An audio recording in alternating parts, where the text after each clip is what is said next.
So, how exactly do we approach a cardiac murmur? To thoroughly examine a murmur and make absolutely sure we haven't missed any crucial details and have meticulously assessed all its various aspects, we truly need to approach it in a completely organized, systematic, and comprehensive way. That's precisely why we use the memorable acronym SCRIPT. Specifically stands for site or location. As you undoubtedly know, each distinct heart sound and murmur is best heard in a very specific part or region of the chest. First, let's carefully go over these important anatomical areas. The primary physical focal points for accurately hearing cardiac murmurs on the chest are as follows. The second right intercostal space is traditionally called the aortic area or the aortic focus, where abnormalities and murmurs originating from the aortic valve are most clearly and best heard. The second left intercostal space is commonly called the pulmonic area or the pulmonic valve focus, where pulmonic valve abnormalities are most distinctly and best heard. On either side of the sternum, we have the left and right parasternal spaces. Usually, the left sternal border is considered the best place to hear tricuspid valve abnormalities.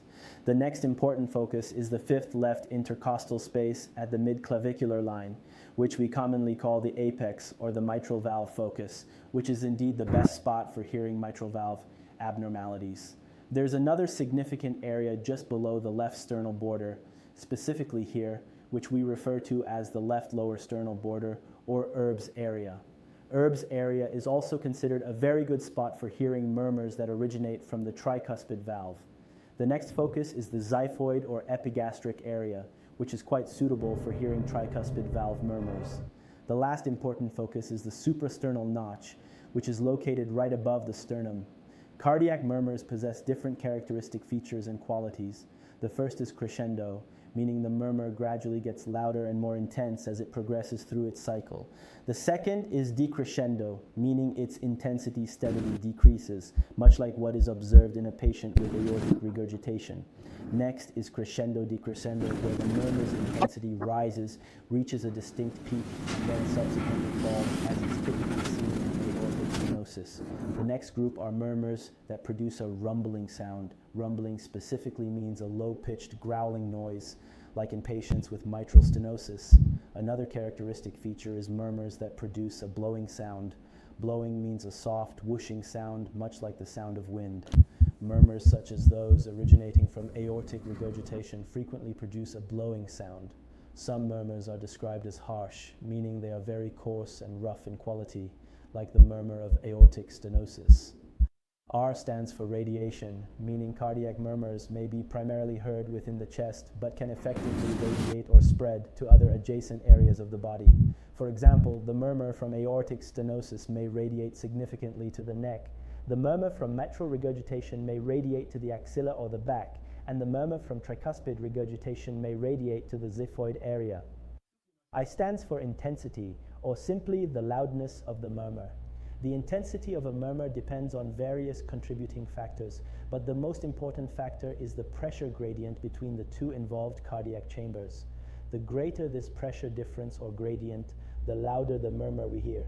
For example, in a patient with VSD, a significant defect in the interventricular septum, the murmur is generated between the left and right ventricles. Since VSD is a systolic murmur, when the ventricles contract during systole, the left ventricular pressure is typically 120 millimeters of mercury, and the right is 20 millimeters of mercury. This substantial pressure difference causes blood to flow very forcefully from the left to the right ventricle, and because the gradient is exceptionally high, the VSD murmur is heard very loudly and possesses high intensity. But in a patient with mitral stenosis, where the mitral valve is significantly narrowed, the gradient between the left atrium and left ventricle during diastole is about 3 to 5 millimeters of mercury in the left ventricle, and the left atrial pressure in mitral stenosis varies depending on its severity, but is usually above 10 millimeters of mercury, so the murmur produced is much less intense, and that's precisely why the murmur from mitral stenosis has very low intensity and is barely audible. There are also a number of other factors that affect the intensity and loudness of murmurs. For example, the distance to the chest wall. The closer the heart is to the chest wall, the louder the murmur is heard. That's why if the patient leans forward or lies in the left lateral decubitus position, since the heart gets closer to the chest wall, the murmur is heard more loudly. The next factor is blood flow. The greater the blood flow, the louder the murmur. For instance, in patients who are in a hyperdynamic state, such as pregnancy, thyrotoxicosis, or anemia, murmurs are usually heard more loudly. Another factor is the patient's position and the maneuvers we perform. For example, a murmur caused by aortic regurgitation becomes more pronounced after sitting and squatting or clenching the fists because these actions increase afterload.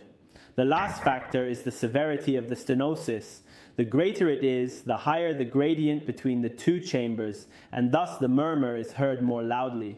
The system for grading murmur intensity is different for systolic and diastolic murmurs. Systolic murmurs are divided into 6 grades based on the Levine scale. In grade 1, the murmur is faint and difficult to hear. You have to wait a few seconds and search for it to be able to hear it.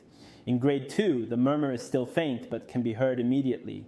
In grade 3, the murmur's intensity is moderately loud. In stage 4, the murmur is loud and is accompanied by a thrill. What is a thrill?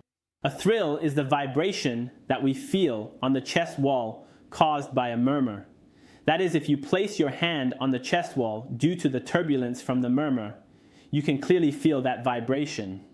What is the difference between a thrill and a heave?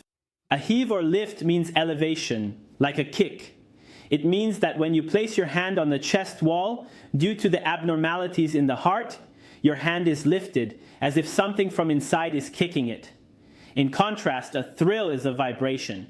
It's like when you bend a water hose in the middle. The more you bend it, the greater the narrowing. The turbulence of the water flow increases, and the thrill you feel under your hand becomes more pronounced. Grade 5 is the intensity of a very loud murmur, meaning that not only is there a thrill, but you do not even need to place the stethoscope fully on the chest wall to hear the murmur. Even if you just place the edge of the stethoscope vertically on the skin, you can still hear the murmur. Finally, in grade 6, which is the most severe, the murmur is very loud, accompanied by a thrill, and you do not even need a stethoscope to hear it. Even if you hold the stethoscope away from the chest wall, you can still hear the murmur. Diastolic murmurs are less intense and are divided into 4 grades. In grade 1, they are barely audible. In grade 2, they are audible but soft. In grade 3, they are easily heard. And finally, in grade 4, which is the highest intensity, the murmur is loud. The next point in the script is P, which stands for pitch or frequency. All cardiac murmurs are high-pitched except for 2, mitral stenosis and tricuspid stenosis. Regarding heart sounds, we also said that all heart sounds are high-pitched except for 2, S3 and S4. Therefore, we can say that among heart sounds and murmurs, all are high-pitched except for these 4, S3, S4, mitral stenosis, and tricuspid stenosis. The next letter in the script is T, which stands for timing. Cardiac murmurs are divided by timing into 3 groups: systolic murmurs, diastolic murmurs, and continuous murmurs. Hello, I am Dr. Habibi, and in this video, I intend to explain heart murmurs in simple and understandable language, so stay with me. The cardiac cycle has 2 main phases, the systolic phase and the diastolic phase. In the systolic phase, the valves close and blood is ejected into the aorta and pulmonary artery. In the diastolic phase, the mitral and tricuspid valves open and blood flows from the atria into the ventricles. If a murmur is only present during the systolic phase, it's called a systolic murmur. If it's only present during the diastolic phase, it's called a diastolic murmur. And if the murmur is heard in both systole and diastole, we call it a continuous murmur. Systolic murmurs are murmurs and sounds that occur during ventricular systole.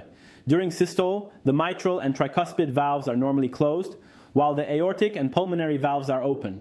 Under normal conditions, because there is no gradient before and after the valves, blood flow does not become turbulent and therefore no murmur or abnormal sound is heard. But if there is aortic valve stenosis or pulmonary valve stenosis, it causes a pressure gradient before and after the valve. This leads to the blood flow through the valve becoming non-laminar and turbulent. As we mentioned, it is turbulent blood flow that creates sound, and this sound can be heard as a murmur with a stethoscope.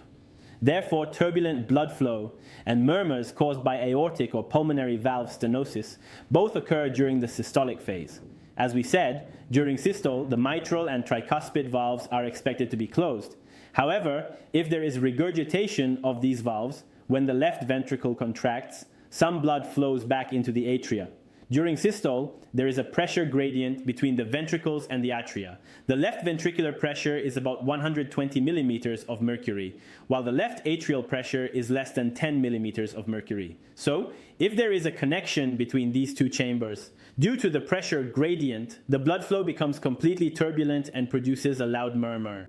The right ventricular pressure during systole is also about 20 millimeters of mercury, and the right atrial pressure is less than 5 millimeters of mercury. For this reason, both mitral regurgitation and tricuspid regurgitation also result in systolic murmurs, diseases whose murmurs are heard during systole. Another example is a ventricular septal defect. In these patients, there is a defect or hole in the wall between the left and right ventricles. As a result, during systole, blood flows from the left ventricle into the right ventricle. Because during systole, the pressure in the left ventricle is 120 millimeters of mercury, while in the right ventricle, it is 20 millimeters of mercury. And since the pressure gradient is very high, the murmur caused by VSD will be very intense and high in intensity. Why don't we hear a VSD murmur during diastole? Because during diastole, the pressure in the left ventricle is 0 millimeters of mercury, and the pressure in the right ventricle is also 0 millimeters of mercury. In other words, there is basically no gradient between the left and right ventricles during diastole. Therefore, systolic murmurs such as aortic stenosis, pulmonary stenosis, and mitral regurgitation are the ones that can be heard. If you found the content of this video helpful, please like it and share it with your friends. And if you don't want to miss my future videos, please subscribe. But what happens with diastolic murmurs during diastole? During diastole, the mitral and tricuspid valves are open, while the aortic and pulmonary valves are completely closed. This allows blood to flow from the atria into the ventricles. In normal individuals, at the beginning of diastole, there is a pressure gradient between the atria and the ventricles. The narrowing of the mitral valve, which we call mitral stenosis, leads to increased pressure in the atria, usually more than 15 millimeters of mercury, while the diastolic pressure in the ventricles is less than 5 millimeters of mercury. That is, there is a pressure gradient between the atrium and the ventricle, and this pressure gradient causes the blood flow from the left atrium to the left ventricle to become turbulent. This turbulence leads to the production of sound, which is what we call a murmur, and this is what happens in tricuspid stenosis as well. During diastole, the aortic and pulmonary valves are closed. Therefore, there is no connection between the aorta and the ventricular chambers. But in patients who have aortic or pulmonary valve insufficiency, during diastole, blood flows from the aorta into the left ventricle and from the pulmonary artery into the right ventricle. During diastole, the blood pressure in the aorta is about 80 millimeters of mercury, while the pressure in the left ventricle is less than 5 millimeters of mercury. This creates a pressure gradient between 80 and 5, which causes the blood flow from the aorta into the left ventricle to become turbulent. This turbulence leads to the audible murmur. Therefore, the next disease that causes a diastolic murmur is aortic regurgitation or aortic insufficiency. The diastolic pressure in the pulmonary artery is about 10 to 15 millimeters of mercury, and the diastolic pressure in the right ventricle is lower, which creates a pressure gradient and turbulent blood flow, resulting in the audible sound of pulmonary regurgitation. In the first phase of diastole, after the closure of the aortic and pulmonary valves, that is, after the S2 sound is heard until the next S1, the interval between S2 and S1 is called the diastolic phase, and diastolic murmurs and sounds are also heard during this interval. And finally, the last group are the continuous murmurs and sounds, which are heard in both systole and diastole.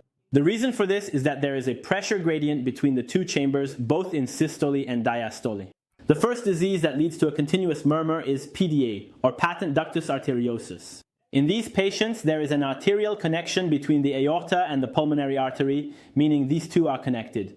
The aortic pressure is about 80 millimeters of mercury, and the pulmonary artery pressure is about 20/10 millimeters of mercury. Therefore, as is evident, there is a pressure gradient both in systole and diastole, and for this reason, the murmur caused by PDA, or patent ductus arteriosus, is a continuous murmur. Other diseases that can lead to the appearance of a continuous murmur include rupture of the sinus of Valsalva, branch artery stenosis, and arteriovenous fistula. In general, cardiac murmurs are classified into 3 groups based on their timing: systolic murmurs, diastolic murmurs, and continuous murmurs.